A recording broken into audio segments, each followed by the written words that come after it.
विद्यानंद जी महाराज की जय। सद्गुरु मौनी बाबा भगवान की जय। शिवोहम शिवोहम शिवोहम। वेदो न दीक्षा न च मुंडनीय क्रिया, गुरु ने शिष्यो न च यंत्र संपदः, मुद्रादिकं चापि न यंत्र भाषते, तमीसमात्मानुपैति शाश्वतम। ज्ञानवान उसी आत्मा में मरकर विलीन हो जाता है जहाँ गुरु शिष्य वेद दीक्षा मुंडन क्रिया यंत्रों की क्रियाएं मुद्रा आदि नहीं होती।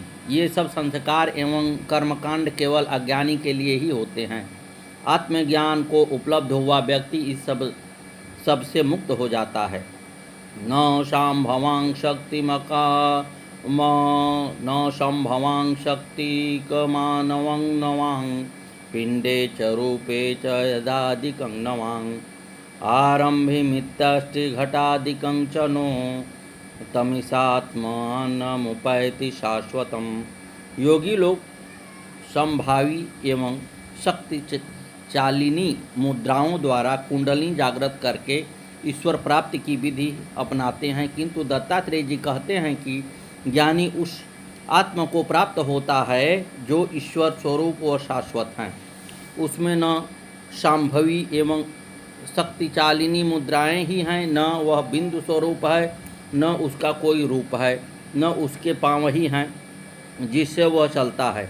घड़े की भांति उसका आदि एवं अंत भी नहीं है, न उसका किसी ने कुंभकार की भांति निर्माण किया है, न घट के टूटने की भांति उसका अंत ही हो सकता है।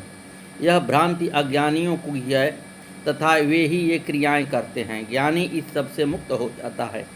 यस्य स्वरूपात्म चराचरं जगदुष्पते तिष्ठति जीवते अपि वां, पयो विकारादि फेन बुद्बुदां, तस्मास्मितत्मानमुपैति शाश्वतम। सद्गुरु मौनी बाबा भगवान की जय। यह आत्मा ब्रह्म ही है जो शाश्वत है। ज्ञानी उसी ब्रह्म को प्राप्त हो जाता है जिससे इस समस्त अस्थावर जंगम पदार्थों का निर्माण होता है। ये सब उस ब्रह्म में ही स्थित रहते हैं तथा पुनः उसी में जल में उत्पन्न बुलबुले एवं फेन की भांति विलीन हो जाते हैं। ब्रह्म से भिन्न सृष्टि के कोई पदार्थ नहीं है। नासा निरोधो न च दृष्टिरासनं, बोधो अयत्र बोधो अपि न यत्र भाषते, नाड़ी प्रचारो अपि न यत्र किंचित, तमिसात्मानमुपैति शाश्वतम। अज्ञानी व्यक्ति ईश्वर प्राप्ति के लिए नाक के अग्रभाग में दृष्टि का निरोध करता है, विभिन्न प्रकार के आसन लगाता है, नाड़ी शोधन करता है जिससे उसे आत्मा का बोध ज्ञान हो जाए, किंतु आत्मा स्वयं ज्ञान ही है, उसमें अज्ञान ही नहीं है। आत्मा स्वयं ज्ञान स्वरूप होने से वह किसका ज्ञान करे। इसलिए आत्मा रूपी ब्रह्म को जिसने प्राप्त कर लिया है उसके लिए सृष्टि का नासाग्र में विरोध, आसन, नाड़ी शोधन आदि समस्त क्रियाएं व्यर्थ हो जाती हैं। योगी लोग अज्ञानतावस्थ में ही ये क्रियाएं करते हैं। नानात्वमात्मोद्भवत्वमन्यतां, अणुत्व दीर्घत्वमन्न शून्यता, मानात्वमेयत समस्तवर्जितः, तमिसा ममात्ममुपैति शाश्वतम। आत्मा ब्रह्म रूप ही है जिसमें नानात्व विभिन्नताएं नहीं हैं। वह एक ही सर्वत्र व्याप्त है। नानत्व के न होने से उसमें एकत्व की बात ही नहीं कही जा सकती, क्योंकि नानत्व होने पर ही एकत्व का कहा जा सकता है। ये सापेक्ष है। ब्रह्म के लिए यह भी नहीं कहा जा सकता कि इनके दोनों रूप हैं, क्योंकि इनके दो रूप ही नहीं हैं। सर्वत्र वही हैं। ब्रह्म न अणु स्वरूप है जिसे किसी परख नली में बंद किया जा सके, न उसे दीर्घ ही कहा जा सकता है, न उसे महत्त्व कहा जा सकता है, न शून्य ही। वह प्रमाण स्वरूप भी नहीं है जिससे सिद्ध किया जा सके, न कोई विषय है जिसे अनुभव किया जा सके, न उसमें समत्व ही है। वह एक ही हैं जिससे उसमें किसी प्रकार के भेद की कल्पना नहीं की जा सकती। ज्ञानी उसी आत्मा को प्राप्त होता है जो ब्रह्म स्वरूप एवं नित्य हैं। सद्गुरुदेव मौनी बाबा भगवान की जय। स्यो हम साईं शो हम साईं, शिव हम साईं स्यो हम साईं। एक बार जब रामायण चल रही थी, मौनी बाबा पठुरी की तरफ चले गए। कुछ समय बाद दूर से ऐसा दिखाई दिया जैसे उधर से कोई बड़ी सी हृष्ट पुष्ट सी महिला चली आ रही है। जब पास आई तो देखा, अरे यह तो मौनी बाबा हैं। वे सलवार कुर्ता पहने थे, कई घड़ियां उनके हाथ में बंधी हुई थी, गले में चेन पड़ी हुई थी। मौनी बाबा बोले, ई पठुरी की लड़कियां तंग करी हो।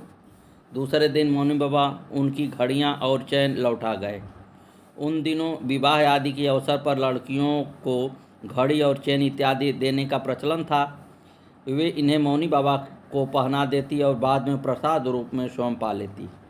इसी प्रकार कई कई अपनी ओढ़नी साड़ी भी उनको कभी कभी पहना देती। कभी कभी तो बाबा पर इतना जेवर लाद देती कि बाबा कहते, अरे हमें चोर मार दे।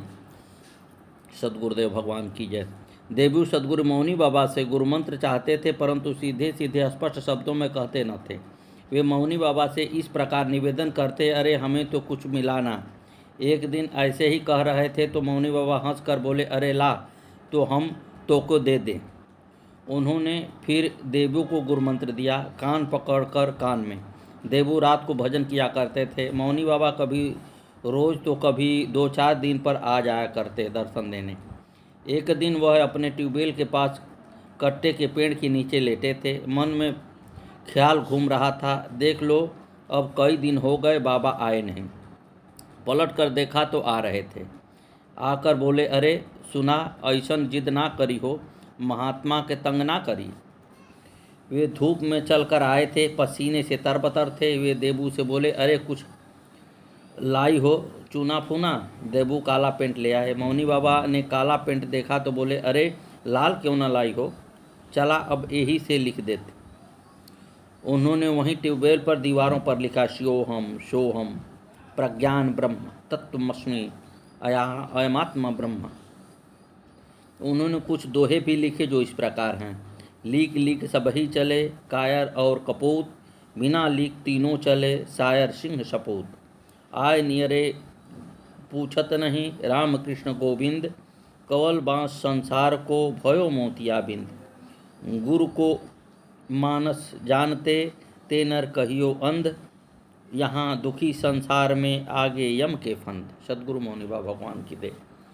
देवू मौनी बाबा के लिए दूध रोटी लाया करते थे। सुल्तानपुर खेड़ा पर यदि मौनी बाबा न मिलते तो वह उनको गांव गांव ढूंढकर रोटी दूध पहुंचाते। कभी खैरपुर पहुंचाते तो कभी पठुरी। एक दिन तो देवू मौनी बाबा को ढूंढते हुए पठुरी पहुँचे, वहाँ न मिले। खैरपुर पहुँचे, वहाँ भी न मिले तो वह चित्सौन तक जा पहुँचे। रात हो गई थी। उन दिन बाबा ने कटोरदार फेंक कर मारा, महात्मा के पीछे पीछे डोली हो, हमार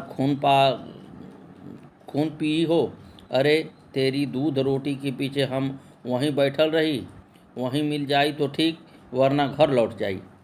एक दिन तो मौनी बाबा देवू पर क्रोधित हो अपनी झोपड़ी में ही आग लगाने लगे। कहते जाएं, अरे हम आई तो सरवा यही मिली हो, न खाना देई न सोने देई। अरे हमें ये देवू और संजय रहने न देई हो।